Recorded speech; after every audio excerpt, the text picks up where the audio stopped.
Hello viewers, welcome to the channel Amazing Civil Engineering Studies.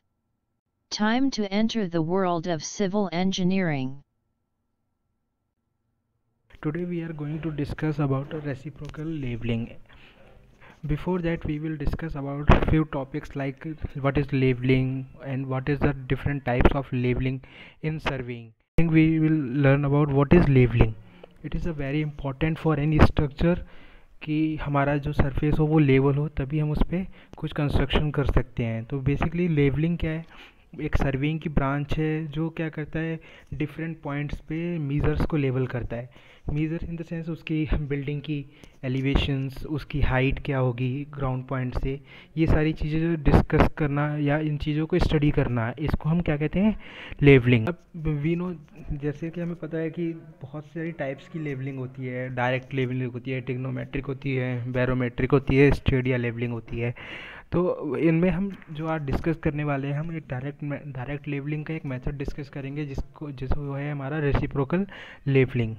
Direct levelling basically होता क्या है कि इसमें हम लोग क्या करते हैं, डायरेक्टली इंस्ट्रूमेंट के थ्रू हम रीडिंग्स लेते हैं, वेरियस ऑब्जर्वेशंस लेते हैं अलग अलग पॉइंट्स पे, और हम डायरेक्टली उसको रीडिंग्स के थ्रू हम लोग लेवलिंग करते हैं. तो अब हम जो डिस्कस करने वाले हैं वो है रेसिप्रोकल लेवलिंग.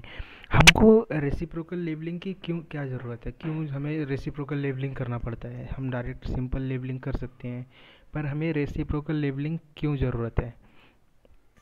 देखिए, रेसिप्रोकल लेवलिंग हमें कब ज़रूरत पड़ती है, कब हमें रेसिप्रोकल लेवलिंग करना पड़ेगा.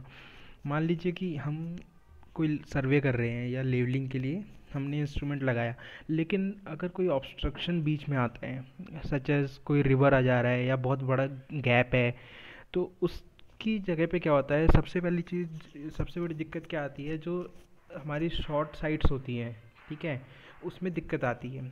ठीक है, अब जैसे हमने एक चीज़ जानते हैं कि मान लो कि हमारा एक पॉइंट है ए, ठीक है, एक पॉइंट है बी, और बीच में एक रिवर है, मान लो कोई ऑब्स्ट्रक्शन है. तो इस केस में हमें क्या होगा कि हम लोगों को ज़रूरत पड़ेगा रेसिप्रोकल लेवलिंग करने का. ठीक है, जैसे कि आप देख सकते हैं कि बेसिकली क्या होता है, कॉलिमेशन एरर जो है हमारी, ठीक है, एक बार स्लाइड बैक करके देखते हैं कि हम लोगों को जो बेसिक नीड रहती है, ठीक है, जैसे ये जो है कॉलिमेशन एरर बेसिकली होती है क्या, एक बहुत माइनर सी एरर है. ठीक है, कॉलिमेशन एरर अगर आप देखेंगे तो बहुत छोटा होता है. मतलब हम जैसे दो एरर और बताता हूँ आपको. एक कॉलिमेशन एरर होता है, हम लोग एक या कर्वेचर की वजह से या रिफ्रैक्शन की वजह से जो एरर होता है, ठीक है, उनसे बहुत छोटा होता है. ठीक है, तो ये एरर हो गया, या कर्वेचर या रिफ्रैक्शन, जैसे आप ये देख रहे हैं, कर्वेचर हो गया, रिफ्रैक्शन हो गया. ठीक है, तो इस चीज़ को, इन सब चीज़ों को हटाने के लिए, ताकि इन सब चीज़ों से ओवरकम कर सके, रिड्यूस कर सके इन सब चीज़ों को, उस चीज़ के लिए हम लोग यूज़ करते हैं रेसिप्रोकल लेवलिंग. ठीक है, अब आप देखेंगे यहाँ पे, ठीक है, मान लो कि हमारे पास दो पॉइंट है, एक पॉइंट है ए, एक पॉइंट है बी. ठीक है, अब रिवर हमारा मान लो एक ऑब्स्ट्रक्शन है. तो अब हमें मान लेते हैं कि देखो, हमारा जो ए पॉइंट है वो ज़मीन की हाइट से, हमारा जो एलिवेशन है उसका, हम उसको एच से प्रोवाइड कर रहे हैं. अब इस केस में क्या है कि हमको अगर लेवलिंग करना है, ठीक है, हमको अगर लेवल करना है, तो हम लोग क्या करेंगे, पहले इस ए पॉइंट पे इंस्ट्रूमेंट रखेंगे और फिर बी तक मीज़र करेंगे. सिमिलरली हम इसको बी से रख के ए को भी मीज़र करेंगे, और जो भी उसके बीच का मतलब डिफरेंस होगा, ठीक है, हम उस चीज़ को एच से कैलकुलेट कर लेंगे. अब मैं आपको दिखाता हूँ कि क्या चीज़ है मेन बेसिकली. अब आप यहाँ देखेंगे, हम लोग इसी सेम चीज़ से दो चीज़ें एलिमिनेट करते हैं. ठीक है, पहली चीज़ है error due to correction due to curvature and refraction, इसको हम रिमूव करते हैं. दूसरा क्या है, हम error due to line of collimation is predicted, हम लाइन ऑफ कॉलिमेशन की वजह से जो एरर आएगी उसको प्रोडिक्ट करते हैं. लाइन ऑफ कॉलिमेशन क्या है आप लोगों का, देखिए, कोई भी लाइन जो हमारे क्रॉस हेयर, जो हम जिससे हम देख रहे हैं, हम टेलीस्कोप के थ्रू जो देखते हैं उससे, और जिसके जहाँ देखते हैं ऑब्जेक्टिव, जो भी ऑप्टिकल सेंटर है, उसके बीच की जो लाइन ऑफ साइट होती है उसको हम क्या कहते हैं, लाइन ऑफ कॉलिमेशन. और बेसिकली लाइन ऑफ कॉलिमेशन क्या होता है, ये बहुत छोटा एरर है. ये किसकी वजह से आ सकता है, आपके इंस्ट्रूमेंट की वजह से या किसी और डेविएशन की वजह से ये एरर आता है. ठीक है, अब हम देखते हैं आगे. अब मान लो कि हम इस चीज़ को करते हैं कि हमारे पास एक इंस्ट्रूमेंट है ए पॉइंट पे.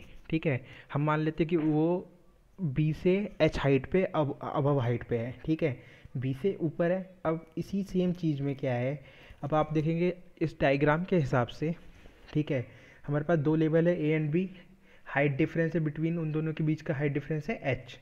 अब मान लेते हैं कि एक ऑब्स्ट्रक्शन है इनके बीच में, ठीक है, जो हमारी रिवर है। इन दिस केस में क्या है, सेट ऑफ द इंस्ट्रूमेंट, हम पहले इंस्ट्रूमेंट को कहाँ पे रखेंगे, ए पॉइंट पे, और रीडिंग ले लेंगे, ठीक है, रीडिंग मतलब बी पॉइंट पे एक स्टाफ रखेंगे।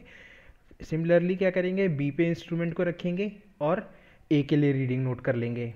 अब जैसे ए पॉइंट पे हमने अगर इंस्ट्रूमेंट रखा, मेज़र किया, तो हम लोग मान लेते हैं कि जो हमारा हाइट ऑफ इंस्ट्रूमेंट है, ठीक है, हाइट ऑफ इंस्ट्रूमेंट मतलब ये इस लेवल से हाइट ऑफ इंस्ट्रूमेंट जो है हमारा एच ए है, ठीक है, और स्टाफ है हमारा इस जगह पे।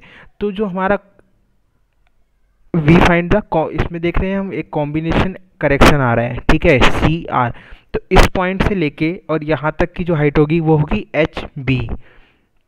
सिमिलरली क्या होगा, जब हमने यहाँ देखा लाइन, आप डायग्राम ध्यान देखेंगे तो इस पर जो पहली लाइन है वो हमें शो कर रही है हॉरिजॉन्टल लाइन, लाइन 2 जो है हमारी कॉम्बिनेशन करेक्शन है, और लाइन जो थर्ड है वो है लेवल लाइन। तो देखिए जो पहली और तीसरी लाइन, फर्स्ट और थर्ड लाइन के बीच का जो गैप है वो हमारा क्या होगा, करेक्शन ड्यू टू कर्वेचर, और एच बी हमारी हाइट है। तो टोटल हाइट हमें अगर कैलकुलेट करनी है तो वो हो जाएगी एच बी। अब आप यहाँ देखेंगे तो एच बी मतलब टोटल हाइट निकालनी है, तो एच बी में से एच ए को माइनस कर देंगे तो हमारे पास सिर्फ ये हाइट रह जाएगी एच जो हमें चाहिए।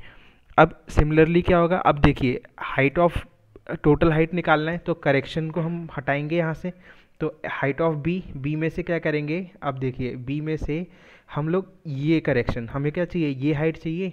अब एच बी में से क्या करेंगे, ये हाइट मतलब सी आर, मतलब आपका सी आर, सी सी मतलब ये टोटल, इसमें से अगर ये वाली हाइट निकाल देंगे, ठीक है, तो हमारे पास क्या रह जाएगा, ये वाली हाइट रह जाएगी। तो सिमिलरली हमने यहाँ क्या करा, एच बी में से सी सी माइनस सी आर निकाल दिया और माइनस हमारा एच ए।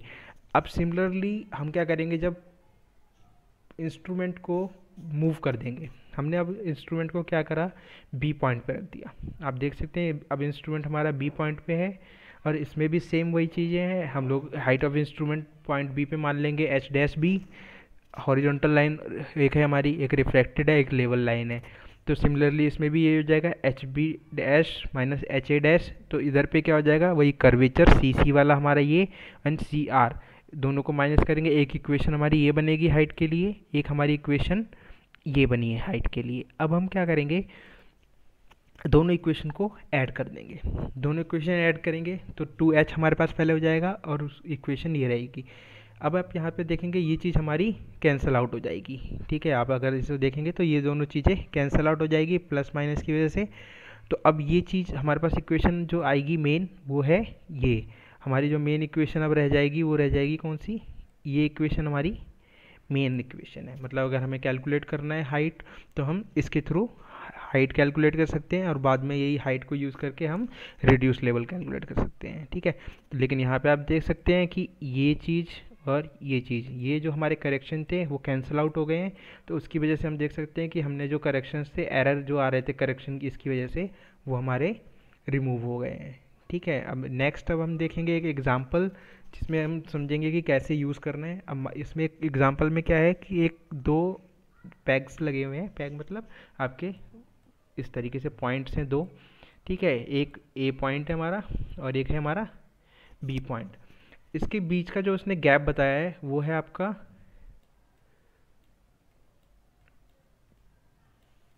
50 मीटर, ठीक है। द लेवल सेटअप बता दिया उसने कि ए पे पहले है, ठीक है, तो इस पे जो ऑब्जर्वेशन आई है ए और बी के लिए वो है 1.350 और 1.550, ये रिस्पेक्टिवली हमारी जो ऑब्जर्वेशंस आई है वो हैं ये दो।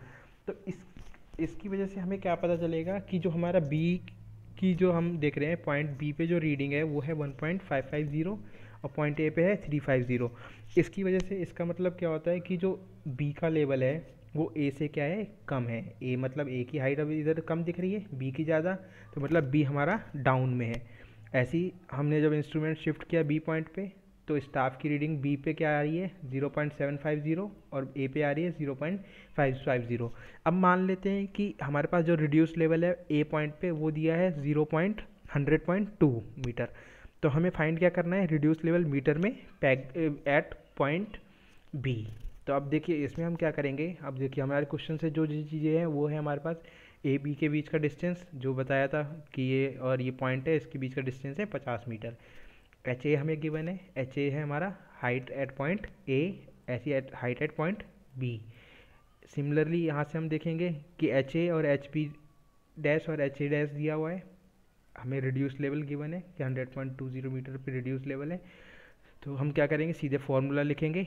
फार्मूला हमारा ये है H B minus H A plus H B dash minus H A divide by 2। Solve करेंगे 1.55 माइनस 1.35 0.75 5.2। तो जो हमारी हाइट आएगी यहाँ पे वो आ जाएगी 0.2 मीटर। तो यहाँ पे आप देख सकते हैं कि हमारा जो लेवल ऑफ ए है वो बी से ज़्यादा है। तो यहाँ हम देख सकते हैं reduce level of A is will be more than reduce level of B. तो हम क्या करेंगे, हमें पता है कि आर एल हमारा ए का ज़्यादा होना चाहिए, तो बी के आर एल के लिए क्या हो जाएगा, आर ए के आर एल में से जो हमारी हाइट है ये उसको माइनस कर देंगे 100.2 माइनस 0.2। तो जो रिड्यूस लेवल हमारा बी पॉइंट पे आएगा वो है 100। Thanks for watching, please subscribe. For now, please subscribe, like, share and do not forget to press bell icon.